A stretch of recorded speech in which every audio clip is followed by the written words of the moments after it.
make you a lot of money or seriously piss you off. And honestly, it's probably gonna do both. You see, I'm gonna walk you through the 5 broken beliefs that quietly keep people stuck for years, even without them realizing it. And chances are you have at least one of them right now. Because most of you watching this aren't broke because you're lazy. And you're definitely not broke because you're stupid. You are broke because of what you believe about money. Look, I don't know how much you know about cars. Maybe you're not as much of a car geek as I am, but every single high-performance car has something called an ECU, and that stands for electronic control unit.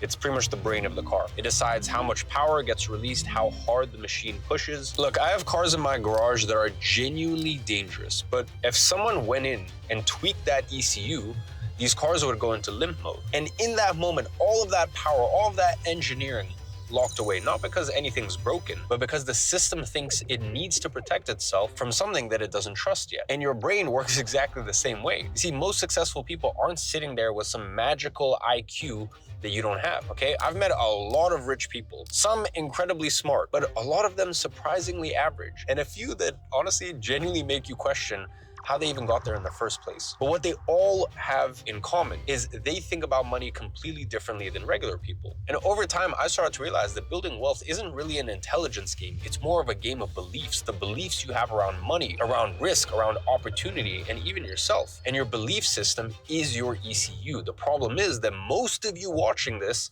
are running terrible settings. You are basically sitting in limp mode without even realizing it. And I am gonna fix that for you today while we go on this little night drive. So with that being said, let's get into it. Now, the first broken belief is probably responsible for killing more potential than anything else in this video. And what makes it dangerous is that it actually feels productive in the moment. So let's see if you recognize yourself here. You want to start a business and immediately your brain starts sprinting 10 steps ahead. Well, what if I don't understand taxes? What if I need employees? What if I can't manage people? What if it scales too quickly? What if I fail? My friend, you haven't even made your first dollar yet.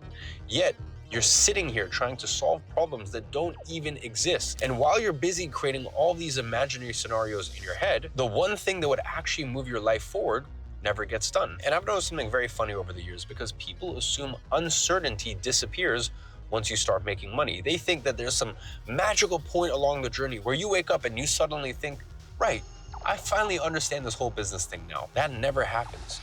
That point never comes. Let me tell you from personal experience. When I was making nothing, I had no clue what I was doing.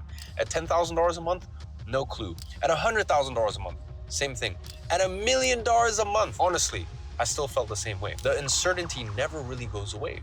You just become more comfortable operating without having to have every single answer. And eventually you realize something, that most of the things you spend months worrying about never actually ended up happening. And the few things that did actually end up happening, well, you figured them out, okay? Not because you were prepared, but because reality forced you to become prepared. Nobody learns how to manage a team before they have one. Nobody learns about taxes before making money. No one knows exactly what they're doing before they begin. You solve problems when those problems become real. So if you can take away one thing from this, let it be this. Stop trying to solve for level 10 while you were still at level